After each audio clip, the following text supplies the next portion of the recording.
जय हिंद। देखिए, अभी हमारे प्राइम मिनिस्टर का जो दौरा था, पंजाब दौरा, और काफी डिस्टर्ब रहा। इसमें कई सारे सिक्योरिटी ग्लिच भी आए थे सब। यहाँ हम लोग समझते हैं कि क्या क्या कमी हुई थी, क्या गड़बड़ी हुई थी, कौन किया था, ये सब के लिए हम लोग को बहस नहीं। इस गलती से आगे न दोहराया जाए। कहाँ कहाँ मेन जो की पॉइंट्स थे जहां पर इसको ध्यान रखना चाहिए था, वो उसको हम समझते हैं। देखिए, मेनली था हमारे प्राइम मिनिस्टर का पंजाब में दौरा था, जहां पर वो कई सारी योजनाओं का भी उद्घाटन करने वाले थे। ये चुनावी रैली भी थी, लेकिन कई सारे विकास की योजनाओं में भी था, कई बहुत महत्वपूर्ण योजनाएं भी थी। तो दिल्ली से ये भटिंडा गए थे बाई फ्लाइट। भटिंडा से हेलीकॉप्टर से जाना था हुसैनी वाला, फिर वहां से जाना था फिरोजपुर। हेलीकॉप्टर जो था MI-17V5, वही वाली जो बिपिन रावत सर का जो क्रैश हुआ था। तो हेलीकॉप्टर को पहले 2 बार उड़ा के देखा गया, मौसम बहुत खराब था, तो लास्ट टाइम पे डिसीजन लिया गया कि सड़क से जाना है। सड़क से जाने था हुसैनी वाला, उसके बाद यहाँ से 25 किलोमीटर आगे फिरोजपुर।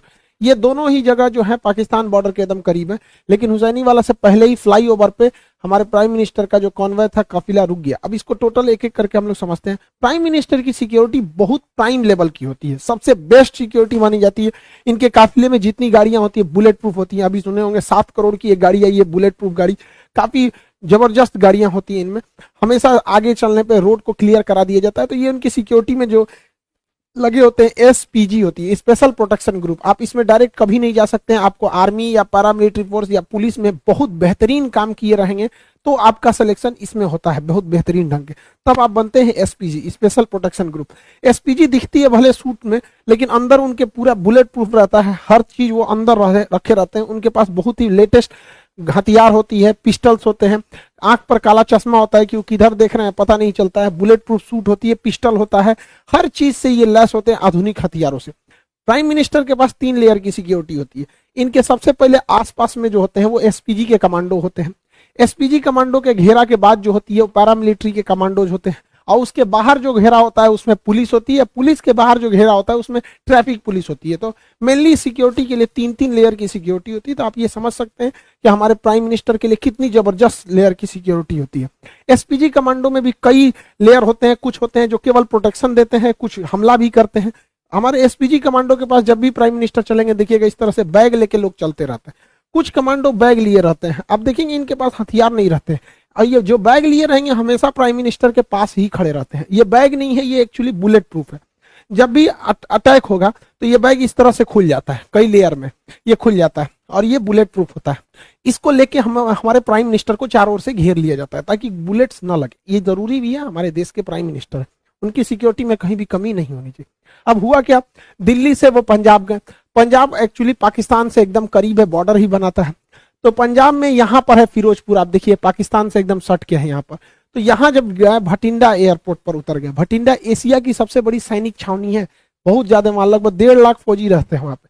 तो भटिंडा के बाद, भटिंडा तो जहाज से लैंड किए, उसके बाद हेलीकॉप्टर से जाना था, मौसम खराब था, इस वजह से ये इन्हें सड़क से जाना पड़ा। अब यहीं से गलतियां चालू हुई। एक एक करके गलती समझते हैं। 100 किलोमीटर लंबी सड़क को क्लियर कराने की जिम्मेदारी पंजाब पुलिस की थी।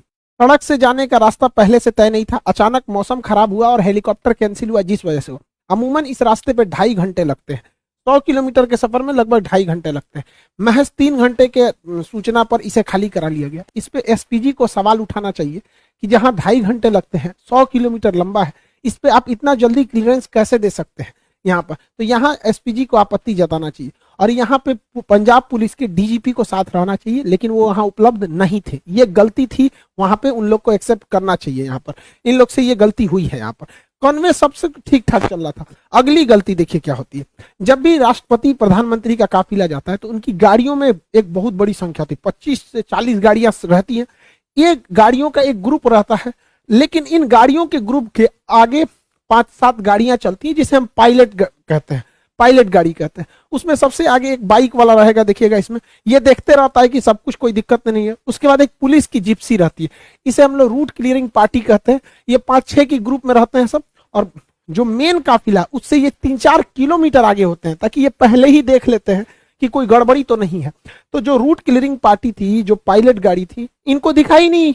इन लोग की लापरवाही देखिए, इन लोग को नहीं दिखा कि सामने ट्रैक्टर लगाया गया है, रास्ता जाम है। कैसे ये लोग यही रास्ता बताते रहते हैं, वायरलेस पे पीछे कांटेक्ट में रहते हैं। जो मेन काफिला होता है हमारे प्राइम मिनिस्टर का वो पीछे रहता है 3-4 किलोमीटर, और ये वायरलेस पे रहते हैं कि ऑल क्लियर, हर किलोमीटर पे ये बताते रहते हैं कोई दिक्कत नहीं है, कुछ भीड़ है यहाँ है, बाकी सब क्लियर। इन लोग को नहीं दिखा कि किसान ट्रैक्टर लेके एक सड़क के किनारे आए हैं, तो इन लोग की भी गलती है, पहले पायलट क्लियरेंस दिया कैसे गया और सड़क पर फंस कैसे गया। तो यहाँ पे भी एक गलती हुई जो पुलिस की गलती थी। अब तक जो गलती बताए ये सारी पुलिस की थी। अब एसपीजी से कहां कहां मिस्टेक हुआ उसको हम समझते हैं। स्पेशल प्रोटेक्शन ग्रुप बहुत बेहतरीन है, उनके अरुण कुमार सिन्हा, AK सिन्हा जी हैं, चीफ हैं, अभी IPS अधिकारी हैं, ये बहुत हायर रैंक होता है। कितना बड़ा ये लोग बेवकूफी किए हैं जरा सोचिए। PM का काफिला लगभग आधे घंटे 20 से 30 मिनट फ्लाईओवर पे रोका है लोग। ये लोग बुद्धि देखिए ये लोग का, मतलब पुल पे रोक दिए हैं प्राइम मिनिस्टर को। क्यों? तो भैया पुलवा आगे से जाम है। अच्छा ये बताओ अगर पीछे से जाम कर देता तो पुलवे पे अटक जाता। अरे भैया अगर आपको 20 मिनट रोकना था, आपको लग रहा था जाम है, तो थोड़ा सा पीछे आके रुकते हैं। पुलवा पे चढ़ के काहे लिए रोके हैं? फ्लाईओवर पे हमारे प्रधानमंत्री को रोक देंगे भाई?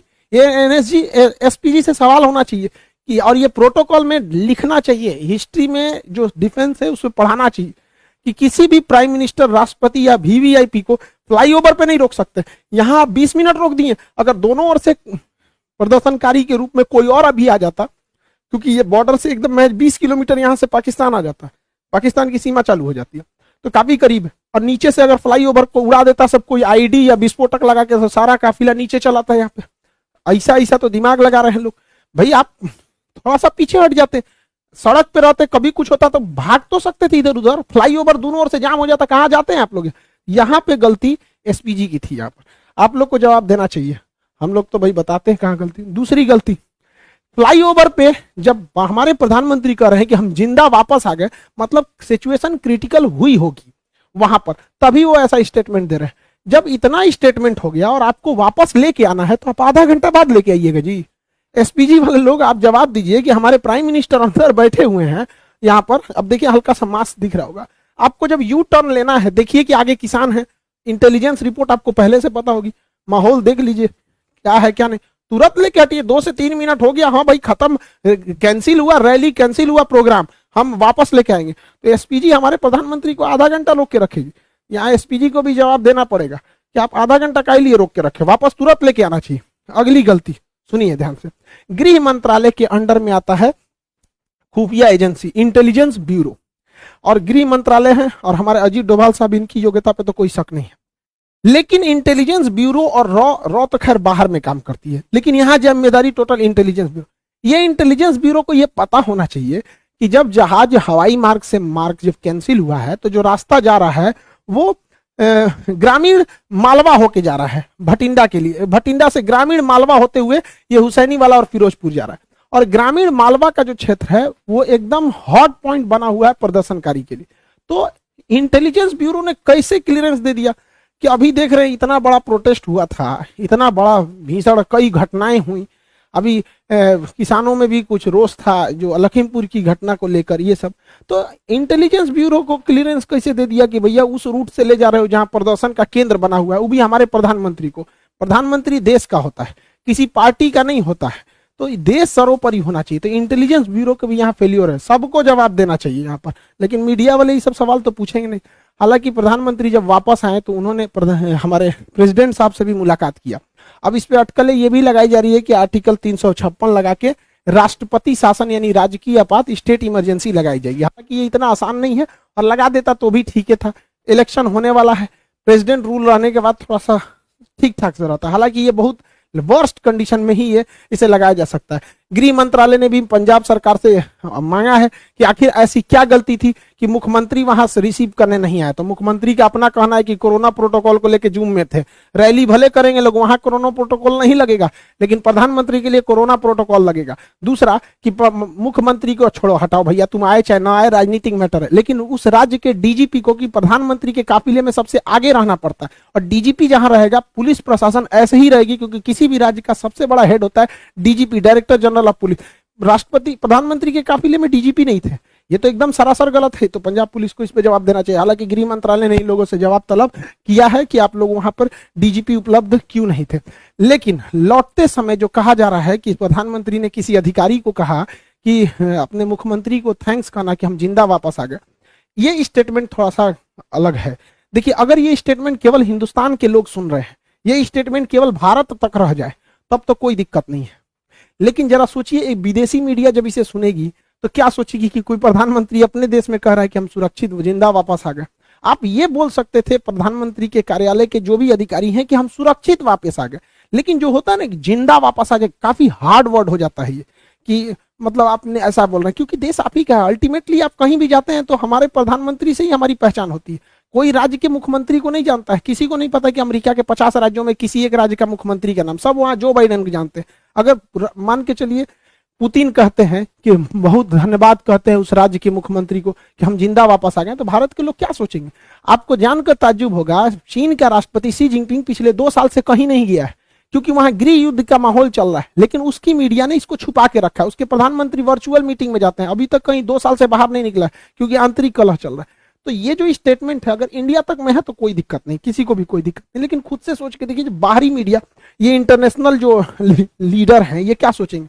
क्योंकि जब ये लोग भी भारत में आते हैं ना, तो इन लोगों की भी सिक्योरिटी एसपीजी और एनएसजी कमांडो ही करती है। तो कल को ये सब भी कहेगा सब भैया तो आप अपने कह रहे हैं कि हम जिंदा वापस आ गए, तो विदेश में थोड़ी सी छवि खराब होगी। खुद हमारे प्रधानमंत्री कहते हैं, इतने दिलेर हैं, आप दिलेरी की बात कहते हैं, बिना बताए 2015 में नवाज शरीफ की पोती की शादी में गए थे। हमारा सबसे बड़ा दुश्मन, जहां से कभी हमारी दोस्ती की कोई उम्मीद नहीं रहती थी, पाकिस्तान, हमेशा कभी टेररिस्ट अटैक, कभी कश्मीर का इशू, वहां हमारे प्रधानमंत्री देखिए यहाँ पे 2015 में नवाज शरीफ की पोती की जब शादी थी, ग्रैंड डॉटर की, बिना बताए चले गए थे अफगानिस्तान दौरे पे, वहां से अचानक चले आए वहां पर। तो वहां पे इन्होंने नहीं कहा कि हम जिंदा वापस आ गए, जबकि जब वहां पे प्रधानमंत्री जब गए थे 2015 में, हम लोग न्यूज देखे, लोग धक धक कर रहा था, अरे भैया बिना बताए गए हो वहां जगह पे। क्योंकि काफी मोदी जी जो है पाकिस्तान को लेकर पीओके के लोग काफी हार्ड डिसीजन लेते हैं, तो थोड़ा सा आदमी को भी रहता है कि हमारा प्रधानमंत्री दुश्मन के घर में गया। और वो भी जो गए थे ना, भारत के हेलीकॉप्टर नहीं था, नवाज शरीफ के अपने हेलीकॉप्टर में बैठ के गए थे। पता नहीं पाकिस्तानी हेलीकॉप्टर चाइना से खरीदा था, क्या होता क्या नहीं। तो वहां पे ये स्टेटमेंट नहीं था, ऐसा नहीं होता। कह देना चाहिए था कि हाँ सिक्योरिटी में बहुत ग्लीच हुआ, सिक्योरिटी में ऐसा नहीं होना चाहिए। लेकिन एक होता है ना जिंदा वापस आना, वो भी प्रधानमंत्री के मुंह से, थोड़ा सा ऑकवर्ड सा लगने लगता है भैया। तब हम लोग कहाँ जाएंगे भाई? प्रधानमंत्री के ऊपर हर महीने 50 करोड़ रुपए खर्च होते हैं सिक्योरिटी में। एक दिन में 1 करोड़ 60 लाख पर दिन का खर्चा है, अगर ये दिल्ली में बैठे हैं तो। और बाहर जाएंगे तो प्रतिदिन 2 से 2.5 करोड़ रुपए खर्च लगेगा। तो 2 करोड़ रुपए प्रतिदिन का खर्च के आधार पर अगर ऐसा स्टेटमेंट आता है, तो फिर एसपीजी को सोचना चाहिए भैया आप किस तरह की सिक्योरिटी दे रहे हैं कि प्रधानमंत्री करें। और ऐसा नहीं है कि केवल पहली बार जाम में फंसे। 2017 में नोएडा मेट्रो के उद्घाटन में खूब हमारे प्रधानमंत्री जाम में फंस गए थे, तो उस समय कुछ अधिकारियों को ट्रैफिक के सस्पेंड भी किया गया था। 2 बार फंसे थे 2018 में, समझ में गया कि नहीं? अब देखिए यहाँ पर पब्लिक है और ये हमारे प्राइम मिनिस्टर है, यहाँ से भी तो कुछ अगर अनहोनी रहना रहेगा तो यहाँ से भी हो सकता है। यहाँ पे अब यहीं पे देख लीजिए, यहाँ हमारे नितिन गडकरी साहब हैं, सड़क परिवहन मंत्री, यहाँ प्राइम मिनिस्टर, यहाँ पे पब्लिक इतनी ज्यादा, यहाँ पे भी इतना नहीं है, सिक्योरिटी बहुत सजग रहती है। अब वो जमाना नहीं है इंदिरा गांधी वाला या फिर राजीव गांधी वाला, लेकिन फिर भी देश के प्रधानमंत्री की सुरक्षा के साथ ऐसा खिलवाड़ अच्छी बात नहीं है। जो भी है गलत है, उसको सजा देनी चाहिए और रूल बुक में इसको रखना चाहिए कि कभी किसी फ्लाईओवर पे आधा घंटा तक किसी प्रधानमंत्री को वेट नहीं कराना चाहिए। और दोनों लग से प्रदर्शनकारियों को भी दूर रखना चाहिए हमारे काफिले से। बताइए, महज कुछ दूरी पर थे प्रदर्शनकारी, वहां से दिख रहे थे, और जो उनके समर्थक हैं हमारे प्राइम मिनिस्टर के, उन लोगों को भी कहते हैं कि तू लोग भैया काहे लिए उतना पास चलाया। यहाँ देखिए ये एसपीजी खड़ा है, ये हमारे प्रधानमंत्री की गाड़ी है, इसमें बैठे हुए हैं, ये उनके समर्थक है। तो भैया समर्थक लोग तुम भी दूर रहो, वरना तुम्हारे भेष में कोई भी आ सकता है, और विरोध वाले भी तुम भी दूर रहो। और इस पे हम लोग को लेसन लेना चाहिए। हम तो कहते हैं ना एक चीज कि देश में जब तक जितना बार इलेक्शन होगा ना कुछ तांडव होगा। आप देखिए बंगाल इलेक्शन में हुआ था, कितना वायलेंस हुआ। जब जब इलेक्शन होगा तब तब ऐसा होता रहता। हम तो कहते हैं कि इलेक्शन एक ही साथ होना चाहिए, स्टेट का भी और सेंट्रल का भी। जैसे 2019 में इलेक्शन हुआ तो जब लोग वोट डालने गए उसी समय वो सीएम का भी चुनाव करा लेते हैं, एक ही कमरे में 2 ईवीएम मशीन लगा देते। बार बार इलेक्शन कराने पे हमारे जो नेताओं को काम करना चाहिए वो भी नहीं करते, हर 3-4 महीना का गैप देके इलेक्शन में बिजी हो जाते हैं। अब जैसे 2024 में इलेक्शन होना है तो 2024 में ही क्या कर दीजिए भैया, अब एक ही साथ राज्यों का भी इलेक्शन करा लीजिए। ईवीएम जो मशीन होती है, ईवीएम मशीन यहाँ पे 2 लगा दीजिएगा। हाँ भैया पीएम वाला चुनाव है, लोकसभा का दे दीजिए, यहाँ सीएम वाला चुनाव है, दोनों वोट दीजिए, एक साथ खत्म करके बैलेंस कीजिए। इससे 60,000 करोड़ रुपए की बचत होगी। राज्यों के चुनाव में 60,000 करोड़ रुपए का खर्चा होता है। इस पैसे से सारे किसानों का कर्जा माफ किया जा सकता था, एक बहुत बड़ी समस्या खत्म हो जाती। आपको क्या लगता है कि